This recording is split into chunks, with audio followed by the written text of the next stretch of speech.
Welcome back to Beards and Brews. Hey, if you haven't already, be sure to subscribe or follow no matter where you're listening. Not only does it help us out, but you'll know exactly when we have another one brewing. Gentlemen, you ever had an itch you couldn't scratch? Was it because you had a couple pistols bolted to your hands? This is Guns Akimbo. Oh no, I'm pissing on the wall.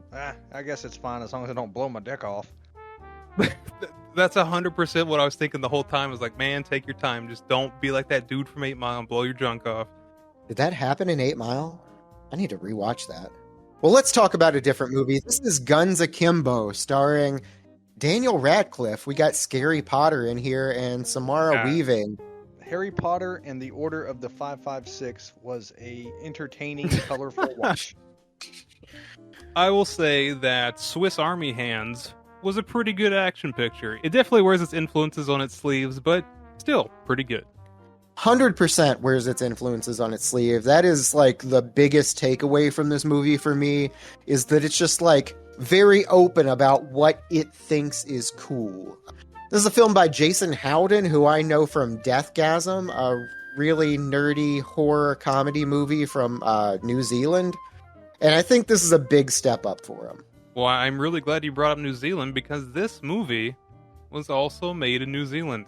Huh. Do what? I was trying to nail down exactly what city this took place in, because there were parts that make it look like Europe, parts, but nobody speaking with an English accent or anything. So yeah. It makes a little sense that this was probably Auckland maybe or something. I actually find it kind of interesting. In the whole movie, there's one person with a Kiwi accent, and he's probably one of my favorite people in the movie. Oh. 100%. The crazy wino guy. Yeah. He is incredible. He's just like something out of Monty Python dropped into this world. 100%. He's just that old wacko that just kind of hoards the holy hand grenade. Yeah, just spitting Cypress Hill lyrics just as actual advice. I mean, it worked. It put Scary Potter right on the track. Hey there, mate. Stay strapped or get clapped, eh? Yeah. No, but I bring that up because as soon as the opening credits start to crawl, a big old thing that says New Zealand Film Commission comes up, and I'm just like, attaboy. That's yes. Right.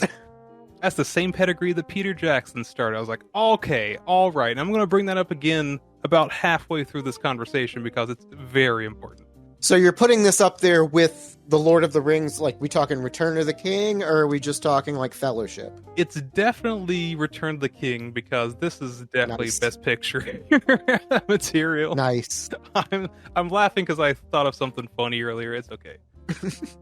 He turns around and he says, "For Harry Potter," and then they charge in, guns blazing.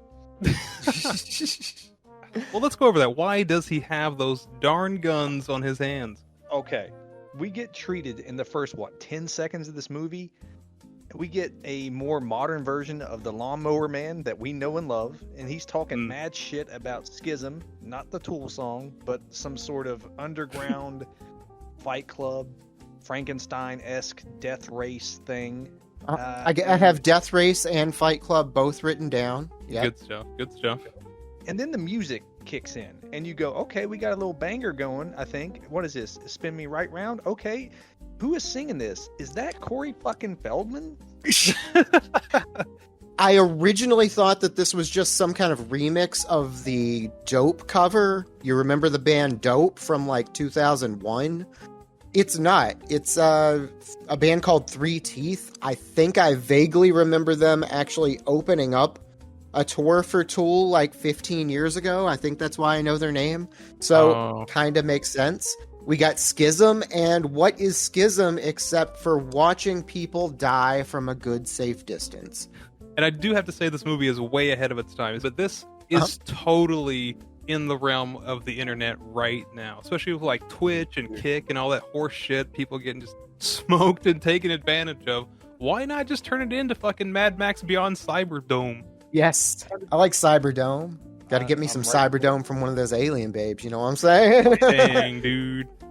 But this is wild, because you said it's perfectly in what's going on in the web right now, and it is. We got some guy who goes to work day in, day out, thinks that he's living the proper life, but he's slowly grinding himself down to nothing, and his only outlet is talking a little bit of shit on the interwebs. You know, a little keyboard warrior there. And by God, he gets got for talking shit on the web. How many times has that happened? Yeah, Daniel Radcliffe's character, his character's name is Miles. Sure, whatever. He's Harry Potter. He works as like a programmer for some shitty little app company. His only enjoyment in life is really being the troll buster. Like, he's not really coming out to troll. He's coming out to troll the trolls, I guess, to make him seem like it doesn't matter. It doesn't matter. He's just a computer programmer guy. I don't know. Nah. Well, that kind of makes sense because in the beginning of the movie, he's clearly in some rut, you know, just going to work, coming home. Girl's mad at him. He doesn't even have guns bolted to his hands or anything. What a fucking nobody. Bingo. What a fucking nobody. The man told you, stay strapped or get clapped. Do something about it, Harry Potter. Fuck. By the way, let me just say, this girlfriend is way out of his league. Sorry, Daniel Radcliffe. She is way out of his league. Well, it definitely explains why he chose to get those guns bolted to his hands. Just give him the leg up. But, yeah, okay, so this was not his choice. He's talking some shit on the Skizm, like, comment section or something. Like, oh, I can't believe this is what society's come to. Acting like he didn't watch bum fights 10 years ago, 15 years ago, whatever. And then they come in, they find his IP. They're like, this motherfucker, he's our next gladiator. So they're who come in and straight up bolt. Like, they drug him and bolt guns to his hand. Yeah. 50 bullets apiece. However they do that, I don't know. Is that realistic at all? I don't know. Well, the reason why they found his IP is because he wasn't using a VPN. You know what? Today's sponsor is... No. Hey, Nord, sponsor it. Nord Express, do something. Give me money. Yeah. I need a little bit of money to support my manic Nixie girl fucking habit. Yeah, that... The next thing we know, we've got the reigning champion, the Ken Jennings of the Skizm world. We got this girl named Nyx, who we find out is just a gem, first of all. Also a little crazy. All right, we're introduced to this girl like huffing crystallized cocaine, like she's snorting crack, and I don't think you can snort crack, but whatever. And she's out of her fucking mind, and she's got like those little ooh-woo kitty teeth. You know what I'm talking about? It's a good look, but she's a fucking madman. I just assumed it was meth that she was doing the whole time, or like, what's that one stuff that's big in like Florida? Flocka? Flocka! Is that still a thing? Flocka? I don't know. It's definitely an amphetamine, you know, maybe developed by somebody in World War II, because I don't think she slept the entire time in the movie. I mean, why would you when you've got that many drugs to do? Can't sleep. Clowns will eat me. Damn, straight out the Hot Topic circa 1999. I like it. It's good stuff, and that movie kind of carries that same energy. Like, for the first, like, half hour, now, mind you, I've tried to watch this movie before, and I was just like, man, it's a little too cringy for me. Just, like, cringe for the sake of being cringe. No thanks. And watching this again, this movie is cringe for the sake of being cringe. But, on the second viewing, it does seem like it's tongue-in-cheek. That's the best way I can put it, because... this movie really tries to be grating. And once the jig was up, I was just like, oh, okay. I guess I'm along for the ride. You just let yourself sink into the cringe. You were like, you know what? What's the phrase that's going around these days? It's about cringe, but I can't remember what it is. The kids are saying it. Don't kill the cringe, kill the part of you that cringes. So just like, let it be. Just let it happen, man. There's like a cutoff point though. Like the first half of the movie is just like a cringe binge, and then like right there, the movie just harnesses it, and I'm just like, okay, let's have some fucking fun. There we go. I gotta say that whoever decided to make an action movie starring Harry Potter, where instead of him being the badass, we focus on his struggle with clothing.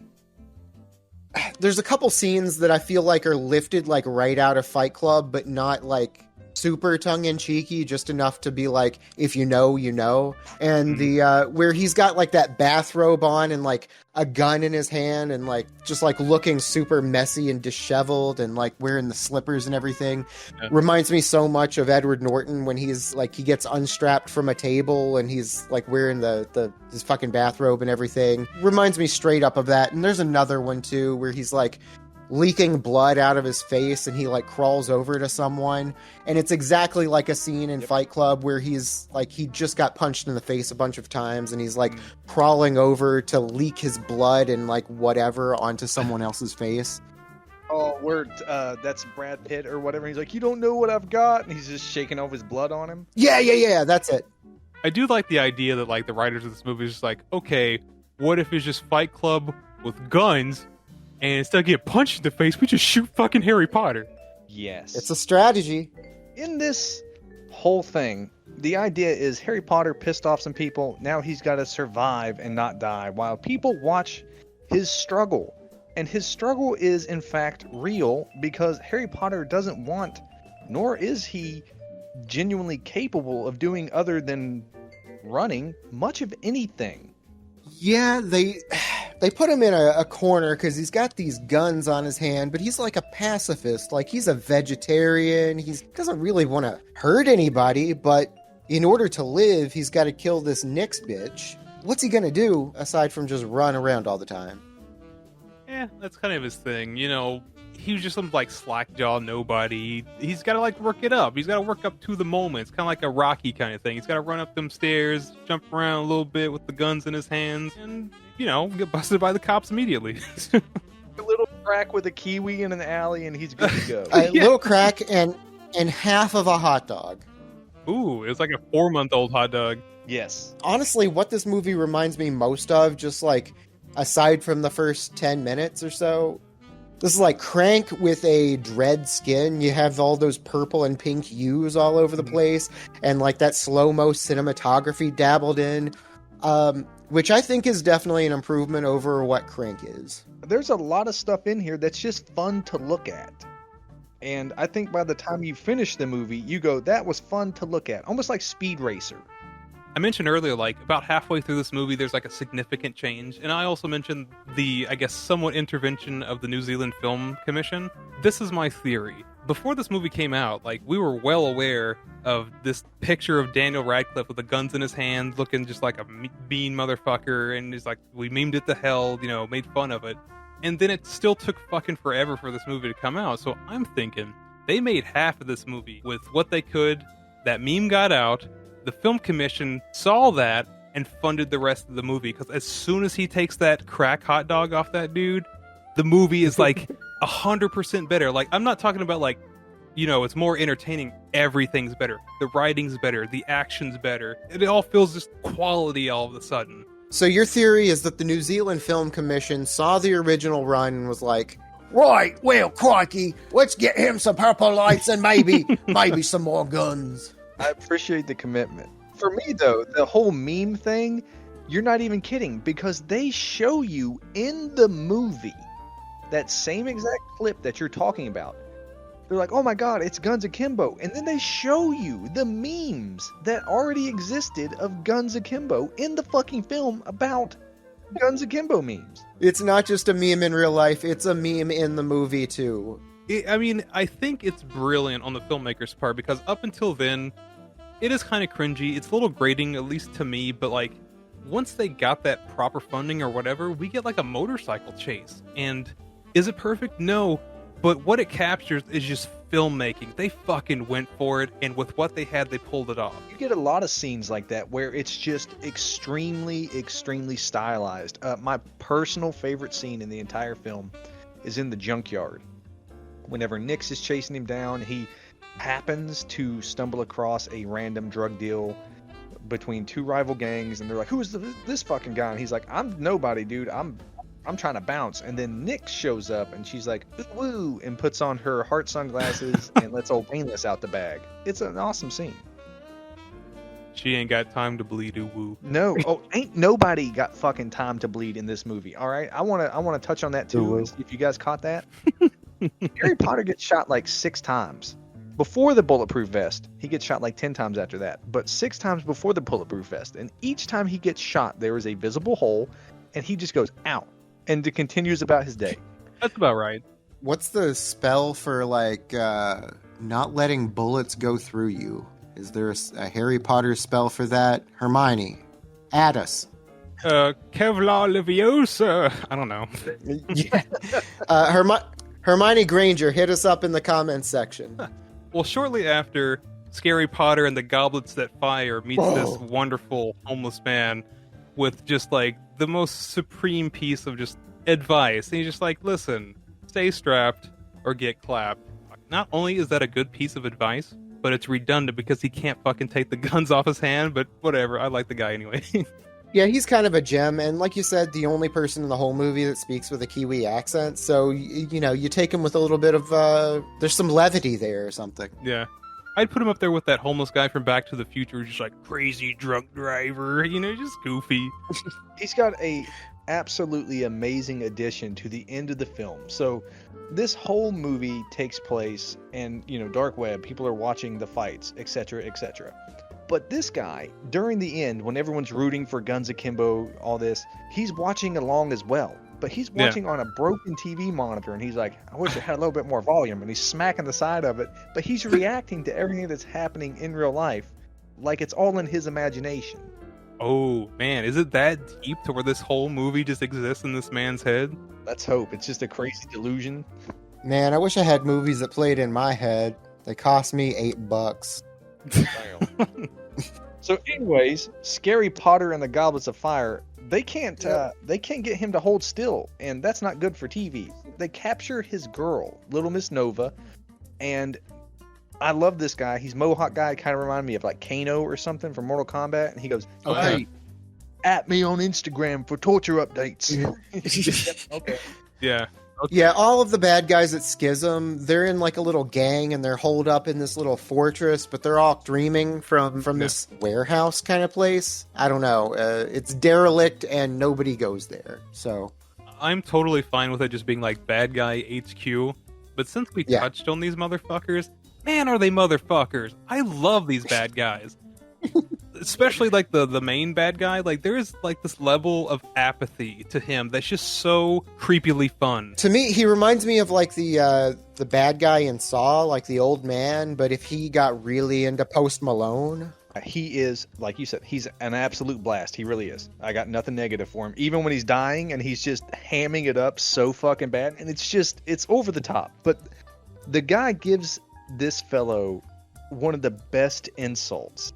And I fucking laughed out loud at it. He goes, "Hey man, I'm not the one that looks like a fucking worn out dildo that somebody painted with a Sharpie." And he goes, "That hurts me." And then just goes about what he's doing. Yeah, he's very snappy. Like the way he digs into people is just fun. The dialogue in this movie, I'm not going to say it's good. But there's a whole lot of fun little lines that make it okay, that make it enjoyable. Yeah. This is also the part where Scary Potter gets a little serious. Like, his girl got, so, like, he has to, like, formulate this plan to get her back.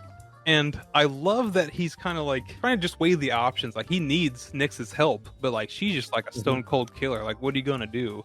Yeah, so the idea is one of them has to kill the other so that, you know, the winner lives, the winner walks away. But we do find out that the plan is actually to kill them both. I don't know. There's some complicated back history between Nyx and the runners of Skizm that I don't give a shit about. Agreed. But, yeah, evidently there's something there. Yeah, they go out of their way to explain how she is important because he killed the cop's parents, or the cop's family, and she went crazy, and yada yada, and now he killed the dad, and she's like, "Oh no, because he killed my paps, I'll team up with you, Harry Potter," and they're like, "Sweet fam."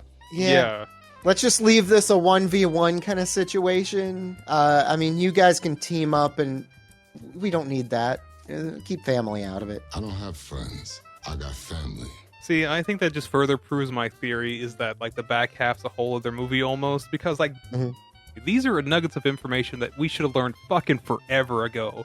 We learned this, and everybody in that party is liquidated within, like, 10 minutes. It's like, all right, cool.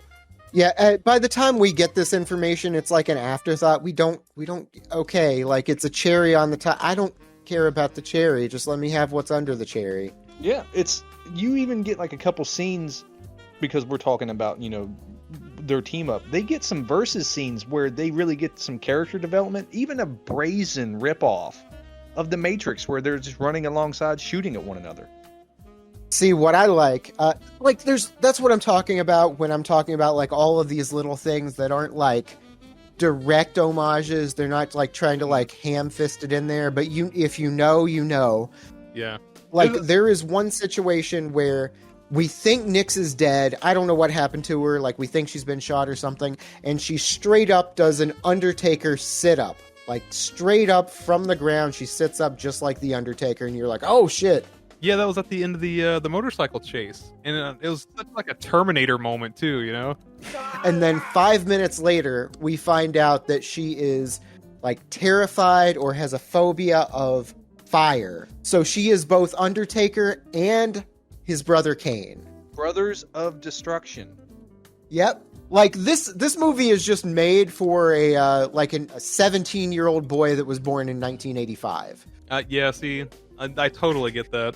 And there's like you mentioned that there's so much sprinkled in, like if you know, you know, like not only like the dread stuff is pretty tangible, but like I noticed like how gunfights were set up, especially through that whole warehouse section. It was very RoboCop, when he's strolling through the cocaine factory. You got those like girders and stuff going across, and everybody just kind of like snapping to get kills. I'm just like, okay, I gotcha. Like you don't set up a warehouse like this without knowing a gunfight's going to go down, like you expect it. Yeah, when it gets to like the nitty gritty and the boss's lair just looks like a laser tag room, you're like, all right, let's fucking go to town. So we keep getting updates to, you've got 24 hours to kill Nyx, you've got 6 hours to kill Nyx, we've got 30 minutes to kill Nyx, or we're going to be dismantling your girl and, mailing body parts here or there or something. I don't know.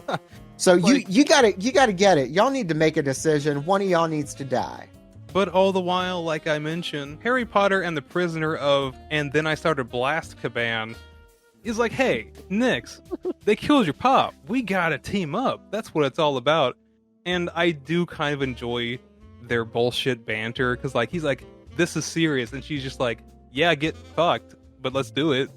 Okay. Got nothing better going on. This girl is...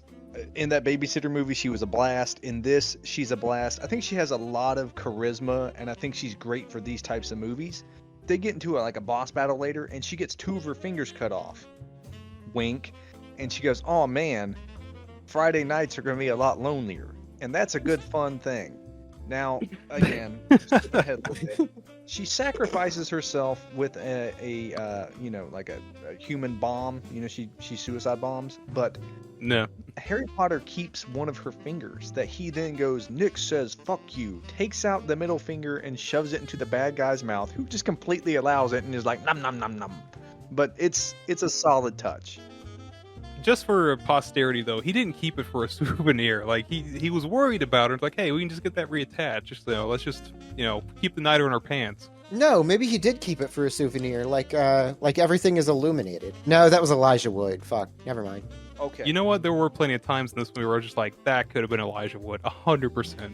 The scene where she loses the fingers, she tries to flip off Harry Potter, and he's like, what is that supposed to be? And she's like, hang on, and reaches down and picks up her severed finger, sets it on the stub where it should be to flip him off, and then you can tell that it's one of those things that they just left in the film. She then thrusts her hand forward and slings the little fake finger onto Harry Potter, who's like, ugh! And it's just funny. I mean, the goofs and gaffs are kind of just like, grotesque. Like that's the humor that they're going for, and it works for the most part. Like just moments beforehand, she popped a dude's balls. Oh. Yep. Are they supposed to pop? I heard a popping sound. But is that another little RoboCopism? I don't think Murphy got his fucking grape smashed, but who knows? Yeah, just shooting a guy in the dick. Something. Well, yeah, she shot like 12 dudes in the dick with a shotgun, so I completely... Oh, yeah. There was a whole dick shooting scene in this movie, too, on RoboCop, but of course, like, to the nth degree, she's literally, like, for a whole 5-minute shooting sequence, she's just blowing dudes' dicks off. These are facts. And Chandler, you were bringing up Fight Club references. She gets in that fight with the Mohawk Kano guy, and he beats her ass so bad that whenever she's done, she looks exactly like Jared Leto whenever he got his ass beat, and dude's like, I wanted to destroy something beautiful. The eyes all fucked up the exact same way. It's the exact look, and you go, yep, mm-hmm. That Blondie was just too fucking blonde. Well, the action just keeps getting fucking escalated as, like, the bad guy just runs brazenly up to the roof to try some, like, final boss fight. Oh, that's my keyword. There we go. What I've got here today is Brazen Sensei. This is a West Coast style IPA from Societe Brewing Company out of San Diego, California. This is a 7.2% alcohol by volume West Coast IPA. It's described as wild, punchy, and blocky, whatever that means for a beer. It smells very tropical, a little bit more fruity than you would expect in most West Coast IPAs, but this is 2024, so what do you expect? Definitely less green than a lot of West Coast style IPAs that I've had. It's not hazy, so it's not a New England style. This is a West Coast, but a very mild one. Very mild, fruity. You got a little bit of tropical flavors in there, a little pineapple, a little mango. But more or less, this is just kind of a basic IPA. It's a good one, but it's just a basic IPA, TBH. Well, speaking of basic, there's not really anything basic about this final showdown. Almost like it's an ultimate showdown of ultimate destiny. Have we mentioned the Gimp Mask guy yet? We got to mention him, right? Just before we get to the final showdown, there's a guy in a Gimp Mask, and I don't know why he's there. He's there to be ugly, maybe. I don't know. It's a gimp. Just like couldn't figure out a way to homage Pulp Fiction, so just like, all right, throw him in there. Hey, New Zealand. Can I get a Gimp Mask? Yeah, it's in the budget, I guess. All right, cool. All right. It's also like a horse gimp mask for whatever reason. Yeah, it's a weird looking one. Definitely weirder than anything I own. Very, very specific, and like one of those things where the more you think about it, you're just like, oh, maybe he is fuck ugly in there. Why are they doing that? What are they doing in this warehouse? Y'all nasty. Goddamn Channing Tatum in there again. Oh no. Oh man, killer cameo. Amazing cameo. This little fight with this little like horse gimp mask fella, yeah, man, it just reeks video game fight. It really does. This is the scene where like Nyx does, takes her own life, or it just feels like a level progression. Like as closer that they get to him, the more deadly he became. Yeah, well, to be fair, this whole movie feels like a video game. Like, it should be a video game. Just as much as Dredd did, this feels like a video game, and it would have been a pretty one. There's so much here to just smile at, and especially in the last boss fight. So, he's got 50 rounds in each hand, he's got one bullet left, and what's he do? His finger twitches and he misses. He fucking spins his last round into the side of the wall, and then he gets blasted with like a gigantic hand cannon. That the wire work here is fucking amazing. They spin Harry Potter like a 900 and just slam him on some dirt. Ooh, is he going Tony Hawk in here? Yeah, I mean, yeah, it's super extra goofy because, he did waste his last shot. So, Scary Potter and the empty chambers of secrets, it gets like fucking tossed around like Cirque du Soleil. He gets like nailed in the shoulder, which would not hurt Steven Seagal. I have to point that out. I'm a bad man, you know that. He gets like nailed in the kidney, and he's just like, I guess I'm kind of okay. Yeah, no, I just remember it looking really cool, and that's all that matters to me. Me too. Well, I mean, a dude just like fell off a building and exploded. I guess that's Dude, pretty he fun. fucking splatted so good. He was like, He had that like same like even fall as like the CEO from RoboCop. The arms out in a Y shape and everything, but they were regular size. Don't worry. Just regular size. Like Total Recall, if you haven't seen that episode, check us out. There's like a little bit of a toss-up at the end. The movie tries to play with you. It's like, oh, is Scary Potter dead? Oh, is he just all imagining this because he realized he's just fucking traumatized the shit out of his woman by just shoving a dude off a building? after pistol whipping his teeth out. Could this possibly have just been a hallucination from Scary Potter and the philosophers just stoned at home on his couch? Oh, I tried. No, don't no, know. it's good, but like, I'm just thinking if anybody's hallucinating, it's that fucking homeless dude watching that TV that doesn't work. I mean, meth and a cold hot dog. What else are you? I mean, you know. The fact that he asked to share his crack shows you all the character you need. There's something wholly Christian about a man who will share his meth with you. So Harry Potter ends up getting like a vigilante justice comic book where he's now going to be John Wick in real life, and he's going to go around hunting everyone from Skizm, and perhaps set up a sequel called like Criminal Combat 2, Electric Boogaloo or something. Yeah, Homegirl is a comic book author, but she's never written one before. Well, she finally has the inspiration to write one because her boyfriend or ex-boyfriend, I don't know, still pretty unclear, is a superhero now, so why not? Sure. And he's going to travel around the world or not, he's just going to shut down these schisms popping up in Europe and Africa and Asia and all over the place. They're just getting shut down. Okay, well, here's a question. Given that we've all seen the movie, allegedly, would you guys want to see a sequel? Because, like, man, they fucking absolutely pound that sequel bait right at the end. 100%. Like, give me a sequel, and I want the gladiator, the opponent, whatever, to be Elijah Wood. I want it to be Elijah Wood. I want those two guys to square off against each other. Frodo versus Harry. Let's see who wins. Let's do it. That actually sounds fantastic. That's a crossover we deserve. All right. I enjoyed this movie. It was fun, bright. It had good music. The way they set the colors and the lighting in this movie are just perfect to me. We joked about a sequel. To be honest with you, I think this, to me, is a one and done type of thing. What makes it special is its charm and its absurdity. To go further absurd, then it just risks not being fun or unique. And that's what I think this has going for it. It's uniqueness. I wouldn't say unique, but the movie's pretty good. It's a very solid, just like little action picture. You know, it doesn't do anything inherently wrong. I think this movie would have benefited from just being just a little sharper, just like a little smarter. Like, the movie has talent. The action scenes are good. The art direction's very good. It just I don't know. It needs like something. It needs like a little bit more satire. It just like needs a little bit more Edgar Wright in there or something. But I would recommend this movie just give it a shot. Why not? You know, it's not bad, and like it's eye candy at the very least. Yeah, and there's a lot of those. There's a lot of movies that this movie reminds me of, but always kind of in the things that I like about those other movies. We've mentioned a lot of them. Dread is a big one. RoboCop, Fight Club.